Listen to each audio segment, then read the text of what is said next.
Well, the name kind of just flowed. It was just a vintage electric. And that was before even I thought it was going to be a business. It was like, I want to build a vintage electric bike. And then bringing it around and getting people's interest and thinking I could actually build them for customers, deliver and make them as happy as I was when I first rode mine. Then it was easy, just vintage electric, right? At first impression, it's like almost owning a witch's broom. It's like flying, it's just free power and it's crazy. Wind in your face, you get up to speed real fast and puts a big smile on your face. The approach that we've taken with vintage electric is to create an item that gets people out of their cars and allows them to feel the freedom of their first bicycle, leaving your parents' house and riding around the block, but it brings it to an older generation where people can hop on a bike, go down to the coffee shop, meet up with their friends, you can ride 30, 35 miles per charge. It's really a great commuter. You can ride to work. It only takes an hour and a half to recharge when you get there, and then ride right back home. I think we just need to be a lot more bicycle aware, which is cool. I think we're going to be a big advocate of that in the future and get people on the streets in a safe manner and make it more feasible for people to really enjoy electric bicycles. We built the prototype in my parents' garage. I was determined to beat my buddy with his 125 gas motor with this electric bike. Shay really helped out. He was helping out with a lot of the welding and manufacturing the forks and the front end stuff. And yeah, it all really happened right in the garage.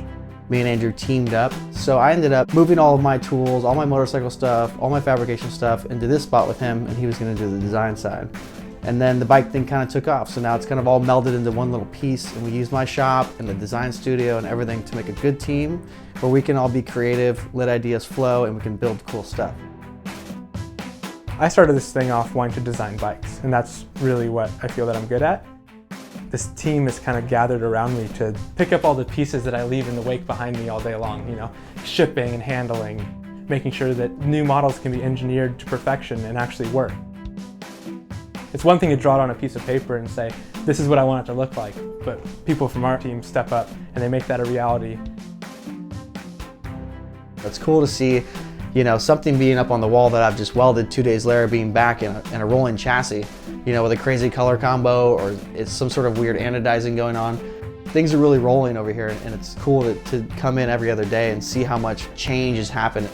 To put your time and energy into something that has a lot of emotion involved in it, and to see it given back with the success of being in Wired magazine and BBC website, it's cool to see all that pan out from this little idea that has risen, and I think that the team we have here, we're all on board to really see our goals and our dreams achieved. The main thing here is we want to bring back that technology and that kind of innovation that's happening in the electric industry and throw it back into the bicycle. So we came up with this heat sink aluminum box that went in there, and everything else from there was kind of fit and finish. We spent a lot of time looming each wire so that it had a nice little finished piece to it. And I think just building longevity into the product and showing that the fine details are the most important part to us, like the leather and all the ties and all the wire routing has all been thought out. I think that's the most important part of doing all this. Went through a couple different designs, and I think we've really fine-tuned the way it is now. We really create these bikes and build them from the ground up. First step in that process would be doing all the metal work, so manufacturing the frames, manufacturing the forks, milling out all the crowns. As soon as that's done, everything gets shipped off to powder coat, and then once it's powder coated, everything comes back, final assembly, gets put together, tested, gone through a whole series of tests, make sure everyone's perfect for the customer, and then out the door it goes. I think the coolest feeling of doing this whole vintage electric is dropping a bike off, and then you hand it off, it's your baby, it's been in the shop, you've seen it, oh, this color is so great.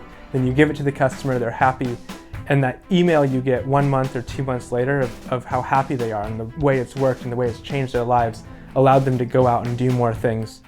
What we want to draw on is we want to have a quality product that lasts, that is a strong piece that can fall off the back of your truck and you can get it fixed, You're not just going to break all the plastic apart and be like, that's a piece of junk. We want it to be reliable, we want it to be strong, we want it to be something that you're going to cherish for a long period of time. The idea of going back to building and creating products that are meant to last, something you can pass down to the next generation. You look at even a toaster that my grandma's had for the last 60 years. It was designed so well, it looks great, and it still works. I think the whole idea of planned obsolescence is total bullshit. It shouldn't happen, it shouldn't be around, and every product we build should be built to last and built to upgrade. And that's what really inspires me, is always the vintage stuff that has such quality built into it. And that's why bringing quality back with a vintage design is important to me. Being 22 and trying to convince people to fund you, to really believe in you, you have to work twice as hard to make people believe that this is a real company, it's the real deal, and we ship these bikes out to everybody.